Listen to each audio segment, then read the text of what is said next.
Monday saviour V L मांगा Hindi explanation के chapter 49 में दिखाया जाता है, जहां पर यूएल को 9 से 12 बजे एकेडमी में दिखाया जाता है। वहां पर बोला जाता है कि मैं रचना अभ्यास को नहीं भूल सकता।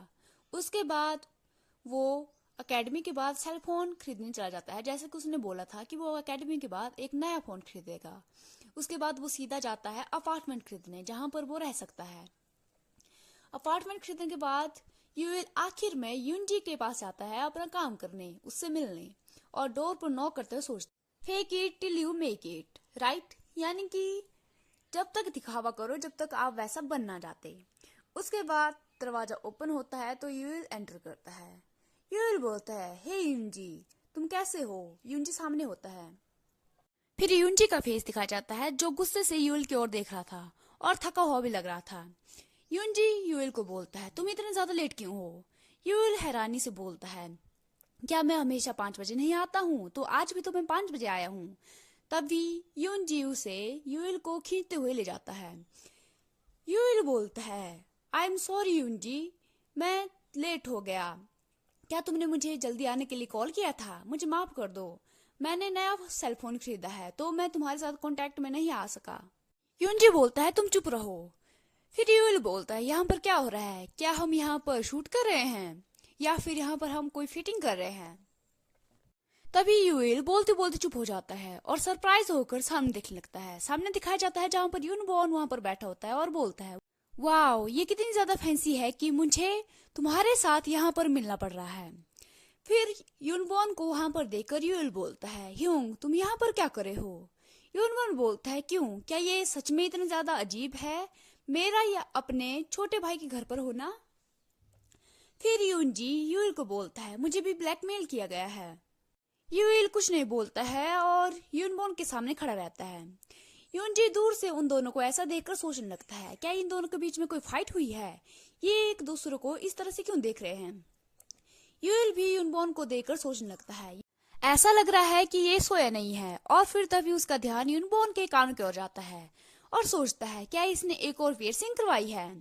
यूनबॉर्न भी यूएल की ओर देखकर सोच रहा था, यूएल को देखते हुए, कि ये क्या सोया नहीं है? ये बहुत ही ज्यादा थका हुआ लग रहा है। वो तीनों एक दूसरे को देखकर बस सोचे जा रहे थे। तभी यूनबॉर्न का बड़ा भाई यूनहुक वहां पर आता है और यूएल को बोलता है, मिस्टर बॉन्डी, क्या तुम यहाँ पर आ गए? यूएल मुड़कर यूनहुक की ओर देखता है और बोलता है, यस हेलो, मैं आ गया यहाँ पर।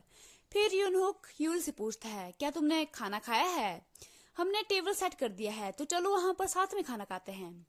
यूएल मना करने लगता है और मना करते हुए बोलता है, नहीं, मैं ठीक हूँ।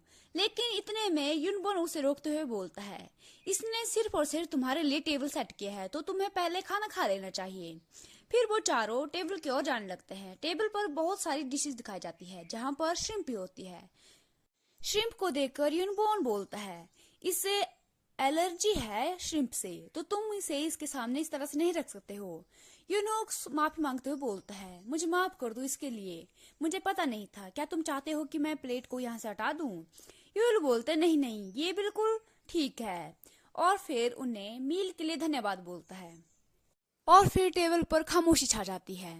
उसके बाद थोड़ी देर बाद यूनोक खामोशी को तोड़ते हुए बोलता है, यूएल से पूछता है, मैंने सुना है कि तुम दोनों यूनजी के साथ आज स्टूडियो में शूट करने वाले हो। मुझे लगता है कि तुमने आज तक वैसा कुछ नहीं किया है। यूएल खाना खाते हुए बोलता है, हाँ, मैंने आज से पहले ऐसा कुछ भी नहीं किया है। यूनक बोलता है, मैं भी पहले मॉडल था लेकिन मुझे फायर किया गया। मुझे कहा गया कि उनके क्लोथ्स मेरे ऊपर अच्छे नहीं लगते हैं। यूएल ये सुनकर ऑकवर्डनेस के साथ हंसता है। तभी यूनबॉर्न बोलता है, तुम दोनों साथ में कहाँ पर जाने वाले हो? फिर यूनुक बोलता है, क्या तुम्हें पता नहीं है कि यूएल यूनजी के लिए एज अ मॉडल काम करने वाला है? यूनबॉर्न यूनुक की ओर देखता है और बोलता है, जो मैं पूछ रहा हूँ वो ये है कि तुम ऐसा काम इसे क्यों दे रहे हो, वो भी ऐसे पर्सन को जिसे इस समय हाई स्कूल ग्रेजुएट करने की आवश्यकता है। इतने में यूएल बोलता है, मैं वो हूँ जिसने इस काम के लिए हाँ की है और मैं वर्क एक्सपीरियंस लेना चाहता था, और साथ ही साथ मुझे सैलरी बिना काम किए नहीं लेनी चाहिए, इसलिए मैं जो हो सके वो काम करना चाहता हूँ। ये सुनकर यूनबॉर्न कुछ नहीं बोलता है और प्लेट से एक मील का पीस उठाता है और यूएल के प्लेट में डालते हुए बोलता है, तुम अभी कहाँ पर रुके हुए हो? यूएल भी उस पीस को दोबारा उठाता है और बोलता है, मैं कुछ ना कहना प्रेफर करता हूँ। और फिर उस पीस को वापस यूनबोर्न को लुटाते हुए बोलता है, मैं खुद की हेल्प कर सकता हूँ। यूएल को ऐसा करते देखकर यूनबोर्न यूएल की ओर देखता है और बोलता है, डूड। वो बोल ही रहा था, इतने में यूनहो को उसे टोकते हुए बोलता है, गु यूनबोर्न। फिर बाद में यूनबोर्न कुछ नहीं बोलता है और फिर यूएल को बोलता है कि तुम दोनों को बाहर जाने की कोई जरूरत नहीं है, तुम यहाँ पर भी शूट कर सकते हो। ये प्लेस वैसे भी एक मेंशन की तरह है। साइड में यूनजी को दिखाया जाता है जिसे बहुत ज्यादा ऑकवर्ड फील हो रहा था ऐसे उन दोनों के साथ फाइटिंग के बीच में लंच करते हुए। तभी यूएल बोलता है, क्यों, क्या तुम्हें नहीं लगता है कि ये डिसाइड करने वाले तुम नहीं हो? फिर यूनबोर्न यूनजी की ओर घूरते हुए देखता है और बोलता है, गु यूनजी, क्या तुम्हें समझ आ गया कि तुम्हें क्या करना है? यूनजी अपना नाम सुनकर अचानक से फ्लिंच करता है और फिर बोलता है, हाँ मैं समझ गया, व्हाई नॉट। वैसे भी वो सभी समर क्लोथ्स है, हम यहाँ पर पूल का यूज कर सकते हैं और वैसे ही कुछ भी यहाँ पर कर सकते हैं। बेचारे यूनजी उन दोनों की फाइट के बीच में फालतू में पिस रहा है। उसके बाद ये डिसाइड होने के बाद कि शूट घर पर ही होगा, यूएल और यूनबोर्न कुछ नहीं बोलते हैं और एक दूसरे को देखते रहते हैं। फिर सीन चेंज होता है और पूल साइड में दिखाया जाता है जहाँ पर यूनजी यूएल के फोटोज क्लिक कर रहा था और दिखाया जाता है जहाँ पर यूनजी ने यूएल को क्यूट से क्लोथ पहनाए थे और हाथों में एक टेडी बियर दिया था। यूनजी बोलता है, डॉल और क्लोथ अच्छे से स्टैंड आउट होने चाहिए। यूएल को काफी ज्यादा ऑकवर्ड फील हो रहा था ऐसे क्लोथ्स पहनकर और हाथों में टेडी बियर लेकर। वो काफी ज्यादा स्टिफ था। यूनजी बोलता है, तुम इतने ज्यादा स्टिफ क्यों हो? सामने यूनबोर्न जो सब कुछ देख रहा था दूर से, वो वहां पर बैठकर गुस्से से यूनजी को बोलता है, सोचो जो आइडियोटिक क्रैप तुमने यूएल को पहनाया है उस वजह से वो स्टिफ है। फिर यूनजी उसे इग्नोर करते हुए यूएल को बोलता है कि तुम वहां से हट जाओ, अब मुझे टेडी बियर का सोलो शूट करना है और बोलता है कि इस राउंड में टेडी बियर को भी डिजाइन किया गया है। थोड़ी देर बाद दिखाया जाता है कि यूनजी यूएल और टेडी बियर का फिर से फोटो शूट कर रहा था। यूएल का फेस काफी ज्यादा ऑकवर्ड होता है। जब यूनजी फोटो को चेक करता है तो वो बोलता है, तुम्हारा फेस इतना ज्यादा ऑकवर्ड क्यों है? और फिर बोलता है कि ऐसा नहीं चलेगा। दिखाया जाता है यूएल अपने घुटनों के बल पर खड़ा हुआ था, उसके पैर कांप रहे थे, इस वजह से वो और ज्यादा ऑकवर्ड फील कर रहा था।